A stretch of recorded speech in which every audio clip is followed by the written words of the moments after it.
C'est un outil omniprésent dans nos vies, un outil d'interaction qui nous permet de faire des tas de choses. Mais pour nous, la génération Z, c'est encore plus que ça. On est né dans cet univers, on l'a vu grandir et on l'utilise chaque jour. Mais est-ce qu'on comprend vraiment le fonctionnement de ce réseau? On peut dire que notre génération maîtrise mieux que quiconque cet outil, qu'on connaît tout dans les moindres détails depuis le temps qu'on est dessus. Mais laissez-moi vous dire que pour comprendre Internet, il ne suffit pas juste de poster une vidéo, envoyer un message ou même créer un compte sur un réseau. Le web a des recoins cachés, des recoins qu'on ne connaît pas forcément tous. Peut-être que vous avez certaines infos, mais laissez-moi vous dire que vous ne les avez pas tous. Aujourd'hui, je vous invite à vous installer parce que on va enfin lever le voile sur ce que vous ne connaissez pas d'Internet.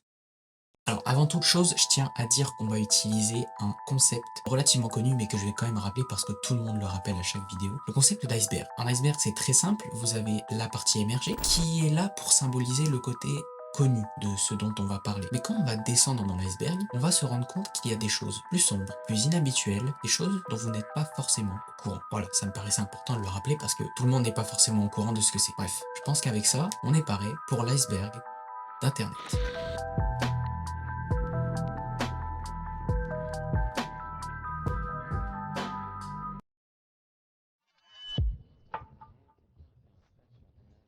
Ok, là on est à la surface de l'iceberg et je vais clairement pas m'éterniser sur cette partie. Le clear web, c'est là où vous traînez tous les jours, littéralement. Tout ce que vous connaissez, YouTube, Google, Instagram, c'est le clear web. Mais s'il y a bien une chose que je peux vous apprendre, c'est que tout ça, ça ne représente que 5%. 5%. Littéralement tout le contenu que vous avez l'habitude de voir, qui vous semble être des tonnes d'informations, les pages Wikipédia, même ChatGPT, tout ça, ce n'est que 5%. Qu'est-ce qui prend autant de place? Qu'est-ce qui prend plus de place que tout ça?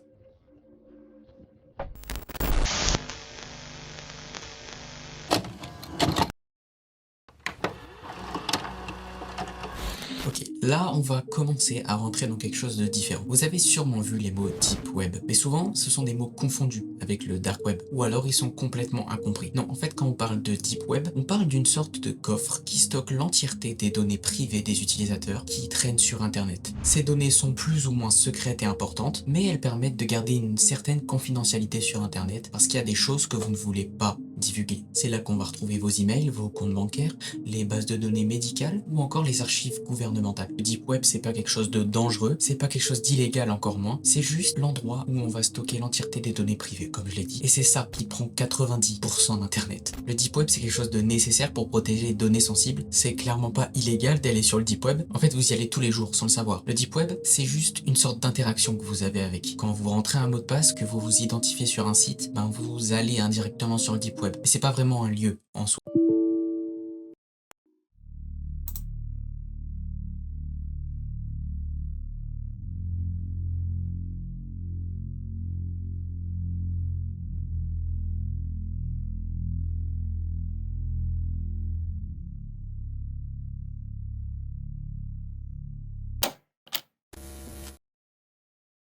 Bon, on va enfin rentrer dans ce qui vous intéresse. Qu'est-ce que c'est finalement le dark web? Si ça peut sembler relativement simple de le définir, vous vous trompez. Parce que c'est quand même plus vaste que ce que vous le pensez, même si on va pas rentrer dans d'énormes détails, on va rester sur quelque chose de soft pour cette vidéo. Je vais parler de ce qu'il y a de plus important. Le dark web, c'est la partie la plus secrète d'Internet. Vous devez y accéder avec certains moyens, on ne peut pas y aller comme ça sans rien faire de spécial. Par exemple, vous avez sûrement entendu parler de l'outil très connu Tor qui permet de naviguer sur le dark web. Contrairement au clear web ou au deep web, ici tout est crypté. Et l'anonymat règne en maître. On ne sait pas qui vous êtes et c'est ce qui fait l'entièreté du dark web. Ce n'est pas forcément les choses illégales qui s'y trouvent, mais c'est bien cet anonymat. Finalement, quand on regarde, les activités illégales sont la cause de l'anonymat. Puisque si personne ne peut vous retrouver, vous êtes libre de faire ce que vous voulez. Si vous souhaitez accéder au dark web, c'est pas si compliqué que ça en fait. Tor, c'est un navigateur comme je l'ai dit, donc vous avez simplement à aller sur le site officiel et à télécharger le navigateur. Et là, vous allez avoir un nouveau navigateur de la même manière que vous avez Chrome ou que vous avez Firefox par exemple. Vous avez plus qu'à le lancer, évidemment. Alors, on va vous demander de vous connecter. Alors, ça n'a rien de très classique, hein. Ce n'est pas une connexion avec un identifiant et un mot de passe, bien évidemment. Vous allez simplement cliquer sur le bouton se connecter et là, vous remarquez que c'est long.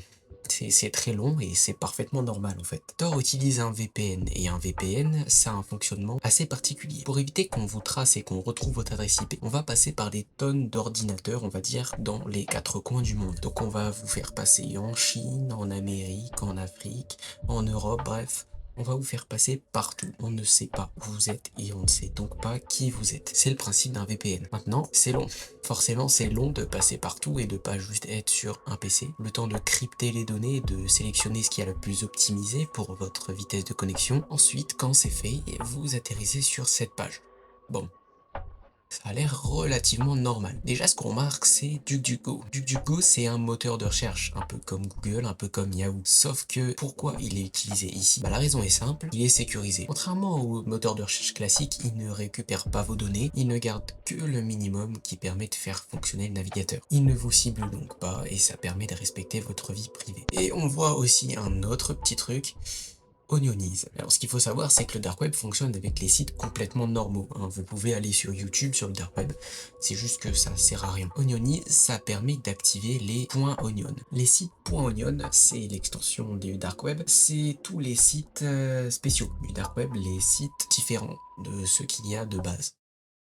Bon après, vous m'étonnez pas, c'est pas juste un endroit illégal, rempli de hackers, il y a quand même des choses très vénères sur le dark web. Vous connaissez sûrement tout ce qui est marché noir en vente de drogue, d'armes, de choses pas ouf, hein, très clairement. Vous avez des identités qui sont volées et qui sont revendues, des cartes de crédit piratées. Encore une fois, c'est chaud quand même. Mais c'est pas ce qu'il y a de plus horrible pour moi. Si on fait attention et qu'on navigue correctement, on peut éviter de se faire pirater, on peut éviter ce genre de choses. Par contre, vous pourriez vraiment voir des choses traumatisantes. On parle d'activités horribles comme des vidéos de torture, des activités pédocriminelles ou des contenus encore plus sinistres. Ok, pause. Je me suis rendu compte récemment, en tombant sur diverses vidéos sur le sujet, dans ma recommandation YouTube notamment, que finalement, en fait, ce genre de vidéos, c'est pas si courant. En fait, les vidéos de torture ou autres, c'est ce qu'on appelle des red rooms. Et en fait, la plupart du temps, c'est fake. Alors, ça change pas que c'est extrêmement gore et graphique, hein. Maintenant, c'est pas forcément réel. On n'a aucune vraie preuve qu'il y a vraiment des vidéos de torture en direct sur le dark web. Donc voilà, je préférais le préciser pour que j'évite de dire n'importe quoi. Mais il y a aussi un autre point clé sur le dark web qu'on omet à chaque fois. La majorité des utilisateurs du dark web, c'est pas forcément des hackers. La plupart des utilisateurs, c'est souvent des personnes qui cherchent à protéger leur identité dans des pays répressifs où la liberté d'expression est extrêmement limitée. Vous avez des pays comme la Chine, l'Iran, la Corée du Nord, la Russie, mais le dark web, ça permet à ces gens de se retrouver. Car comme vous le savez, dans ce genre de situation, toute critique envers le pouvoir, ça conduit à des trucs pas ouf, voilà, la torture c'est vrai que c'est pas incroyable. Donc le dark web, comme c'est anonyme, ça sert pas qu'à faire des dingueries, ça permet vraiment à des gens de parler, tout simplement, c'est con, mais parler, on n'a pas tous le droit. Bon, pour finir avec tout ça, ben, je dirais qu'Internet, c'est certes un outil de puissance incroyable, vous pouvez faire des tonnes de choses avec, ne méprisez pas Internet, très clairement, je pense que c'est une mauvaise chose de le faire, mais faites attention, voilà.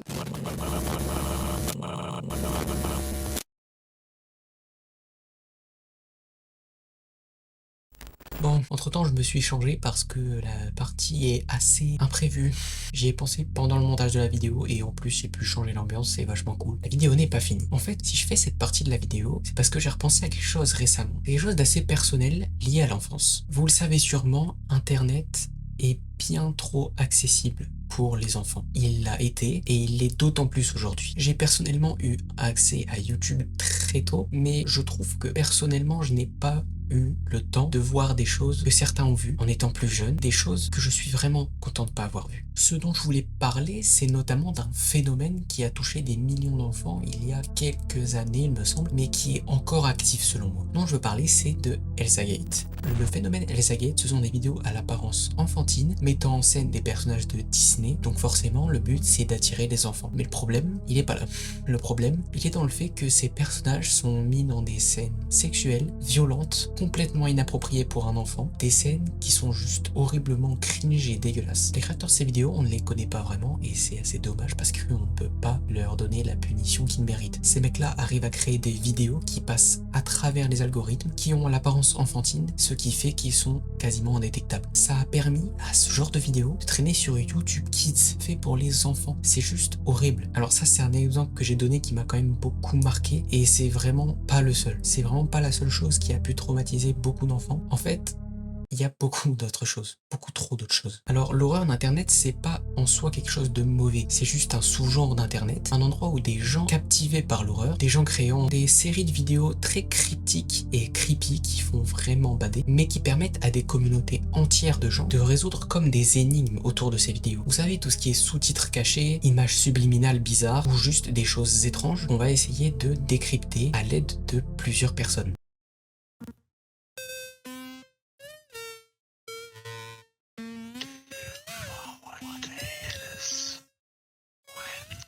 Vous avez également tout ce qui tourne autour des creepypastas, des histoires créées de toutes pièces, des légendes urbaines d'internet, qui sont pour certaines très fascinantes et pour d'autres très mal écrites. Moi, ce qui va m'intéresser, ce sont les images liées à ces creepypastas. La plupart du temps, elles sont là pour ouvrir le sujet et pour donner une dose de mystère. Mais pour certaines, ce sont des images qui sont irregardables et qui traînent partout sur internet à cause du fait qu'elles sont extrêmement connues et qu'elles sont repostées, republiées H24, ce qui fait que vous tombez trop facilement dessus sur des miniatures YouTube, sur Twitter. Et ça, le problème, c'est que ça va très facilement à la vue des enfants et c'est pas une bonne chose. Quand je parle d'images creepy, je vous en ai toujours pas mis. C'est parfaitement normal.